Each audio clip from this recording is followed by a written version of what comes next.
Bom dia a todos e a todas. Para mim é uma grande satisfação estar aqui hoje. O professor Ives é uma unanimidade, todo mundo tem muito apreço e certamente quem estudou Direito já passou pela obra do Dr. Ives, na área tributária, na área constitucional. E hoje eu vim aqui humildemente participar. Para mim é um desafiador, porque geralmente eu falo para plateias, para públicos que falo mais para universitários, para jovens, ensino médio. Então aqui eu estou falando para um público muito qualificado, provavelmente eu tenho pouco a acrescentar em termos jurídicos aqui para vocês, né? Mas, pelo fato de ser vereador, eu acho que é sempre bom a gente voltar ao básico, né? Voltar para os princípios constitucionais e a gente deixar a política sempre presa à preservação aí dos valores democráticos e do Estado de Direito. A gente vive um momento de instabilidade e tem pessoas que acreditam nos atalhos que passariam por cima da Constituição. Então, acredito que aqui todos nós não partilhamos dessa opção não democrática, então vou tentar ser breve aqui e acrescentar um pouco no debate, né? Vou falar um pouco sobre a segurança pública como direito fundamental. Os fundamentos filosóficos, né, dos direitos fundamentais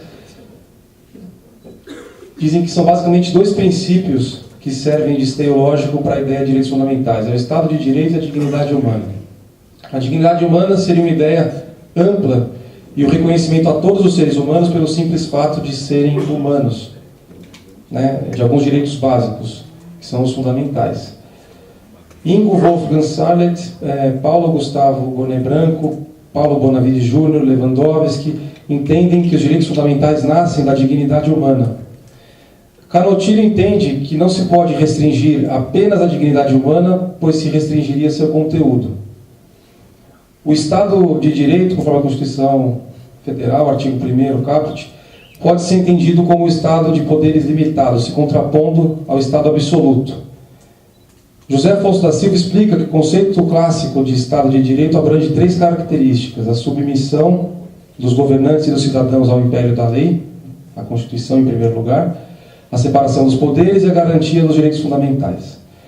É interessante a posição de Jorge Miranda, que aponta uma dificuldade em sintetizar qual a teoria do direito que justifica os direitos fundamentais. Isso porque as teorias defendem a existência de direitos básicos do ser humano. E aqui eu destaco três. Para o direito natural, o justnaturalismo, os direitos fundamentais são direitos pré-positivos, ou seja, decorrem da própria natureza humana e existem antes do Estado. O positivismo jurídico leva em consideração a norma positiva, a norma posta, ou seja, a norma contida na Constituição, mesmo que existam direitos implícitos, como é o caso do artigo 5º, parágrafo 2º, que diz: os direitos e garantias expressos nessa Constituição não excluem outros decorrentes do regime e dos princípios por ela adotados, ou dos tratados internacionais que a República Federativa do Brasil seja parte. E, por fim, o realismo jurídico norte-americano, que entende que os direitos fundamentais são aqueles conquistados historicamente pela humanidade. A nossa Constituição traz, em seu título 2º, os direitos e garantias fundamentais subdivididos em 5 capítulos. Direitos individuais e coletivos, que são os direitos ligados ao conceito de pessoa humana, a sua personalidade, tais como a vida, a igualdade, a dignidade, a segurança, a honra, a liberdade e a propriedade. Estão previstos no artigo 5º e seus incisos.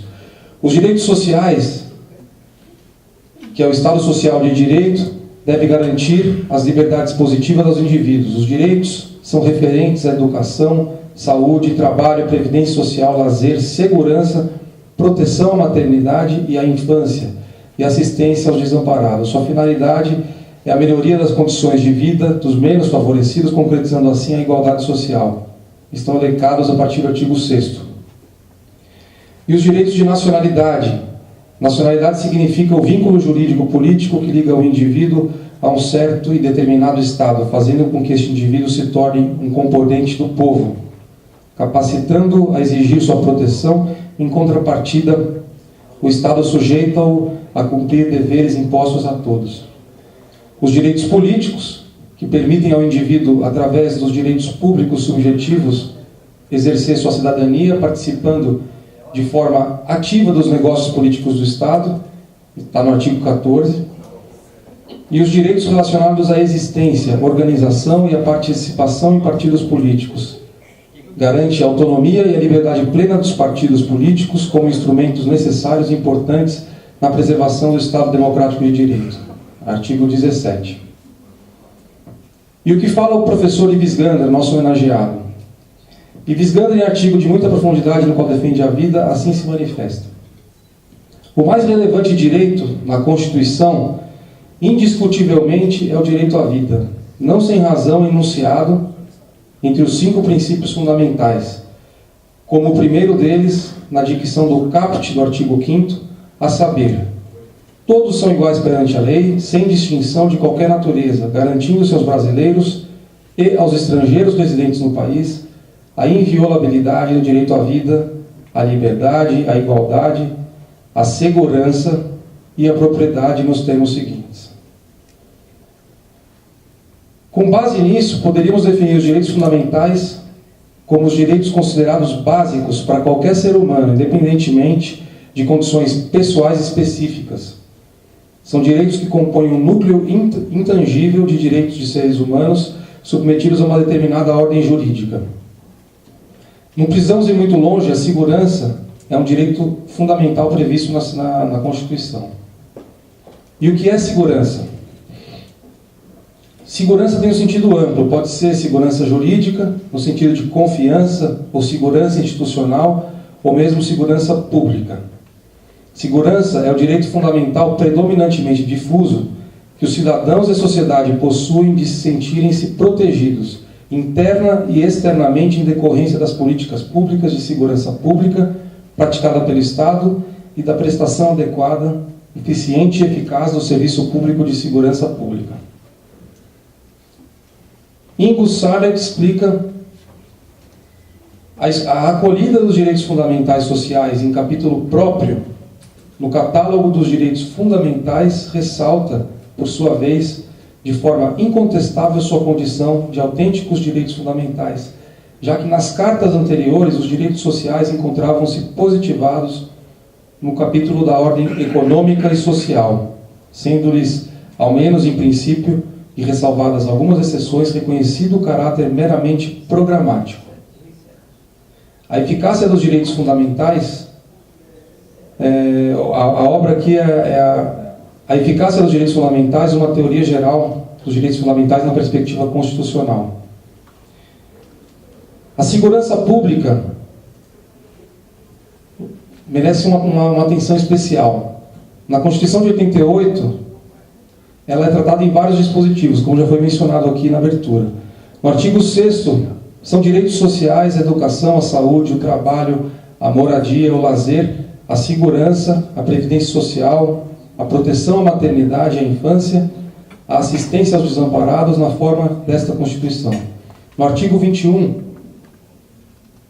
está previsto: compete à União assegurar, no inciso 3º, assegurar a defesa nacional, permitir, nos casos previstos em lei complementar, que forças estrangeiras transitem pelo território nacional ou nele permaneçam temporariamente. Organizar e manter a Polícia Civil, a Polícia Militar e o Corpo de Bombeiros Militar do Distrito Federal e dos territórios.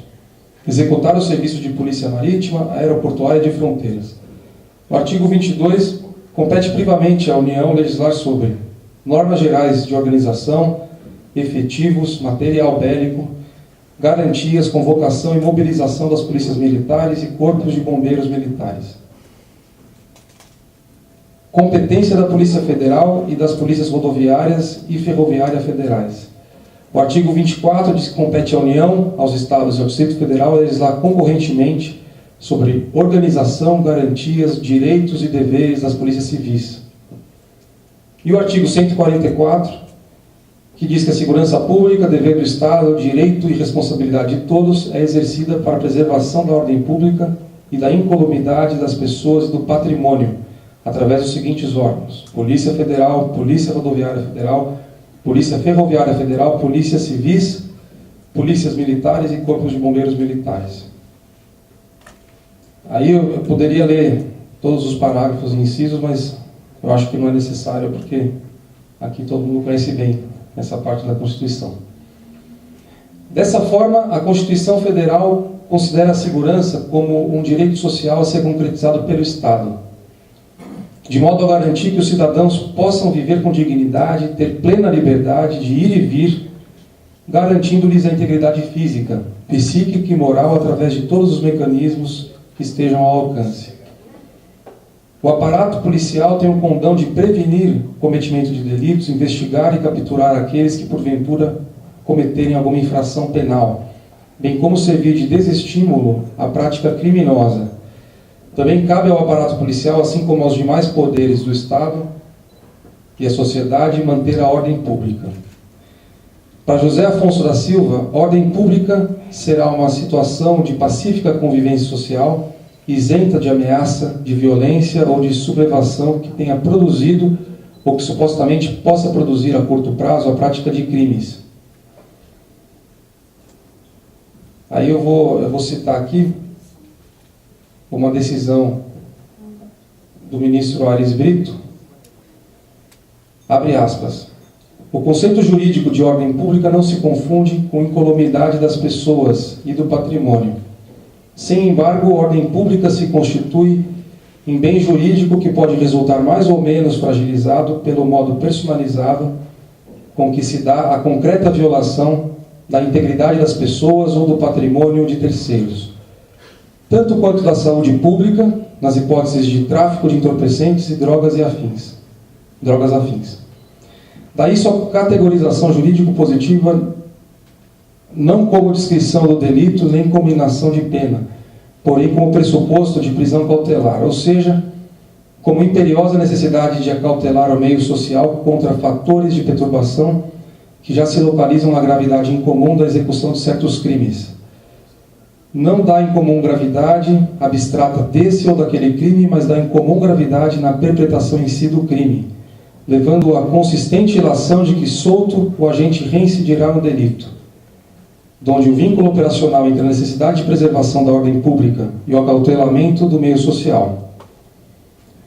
Logo, o conceito de ordem pública que se desvincula do conceito de incolumidade das pessoas e do patrimônio alheio, assim como da violação à saúde pública, mas que se enlaça umbilicalmente à noção de acautelamento do meio social.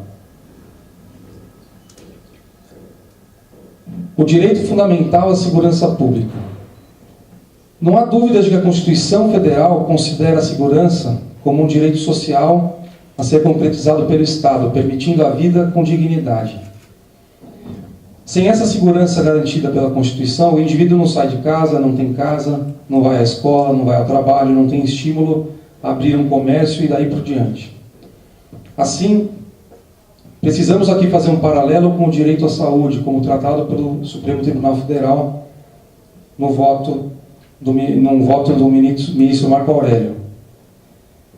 É verdade que a Constituição fala em direito à saúde, mas a sua concretização não é dar a saúde à pessoa que está doente, mas meios dignos para que ela seja, por exemplo, tratada de uma enfermidade. Uma das formas de se tratar de uma enfermidade é o fornecimento de medicamentos. No caso do recurso especial do recurso extraordinário 566471, o Estado do Rio Grande do Norte se recusou a fornecer um determinado medicamento para uma senhora idosa e carente, alegando que o alto custo e a ausência de previsão no programa estatal de dispensação de medicamentos seriam motivos suficientes para a recusa. Vejam aqui que não estou entrando em detalhes do tipo de medicamento ou da situação concreta, mas da concretização de um direito fundamental como tratado pelo voto do ministro. Aqui trato da situação abstratamente e da necessidade de valorizarmos a vida como sempre pautou nosso homenageado Ives Gander em seus estudos. Durante seu voto, o ministro Marco Aurélio pontuou que saúde é um direito de todos e dever do Estado, devendo ser garantido por políticas sociais e econômicas. Para o ministro, o acesso à saúde é um bem vinculado à dignidade do homem e que o direito ao mínimo existencial é um direito fundamental do cidadão, estando ligado a condições mínimas de dignidade. Objeções de cunho administrativo não podem subsistir ante a existência de violação ao mínimo existencial. Argumentos genéricos não possuem sentido prático em face de inequívoca transgressão a direitos fundamentais, e não se trata de defender interferência judicial em políticas públicas, mas de assentar a validade da atuação judicial subsidiária em situações não alcançadas por essas políticas públicas. Por esse paralelo que traço, ao pensar em segurança pública, também direito fundamental, não posso dissociar o trabalho policial, a ordem, a segurança, a prevenção e repressão de delitos, ao fim também de desestimular a prática criminosa. Assim como no caso da saúde, é preciso fornecer os meios para se ter segurança pública. A valorização do trabalho policial, o fornecimento de meios, condições e equipamentos dentro do que é possível, integra o direito fundamental à segurança pública, assim como o medicamento não pode ser dissociado do direito à saúde. Então, essa foi mais ou menos os pontos que eu quis trazer para o nosso debate, e dizer que nesse ano agora o Brasil as eleições serão pautadas pela segurança pública, e acho que é a missão de todos nós aqui defendermos a via democrática, da legalidade e do processo que é lento, mas ele é consistente, dentro da norma posta aí, que é a nossa Constituição. Se a gente flertar com os atalhos que podem parecer capazes de resolver tudo num botão, a gente vai pagar caro por isso. Então, essa era a mensagem que eu tinha para trazer. É um prazer estar aqui e poder, pessoalmente, depois ouvir o nosso professor, mestre Ives Grana. Obrigado.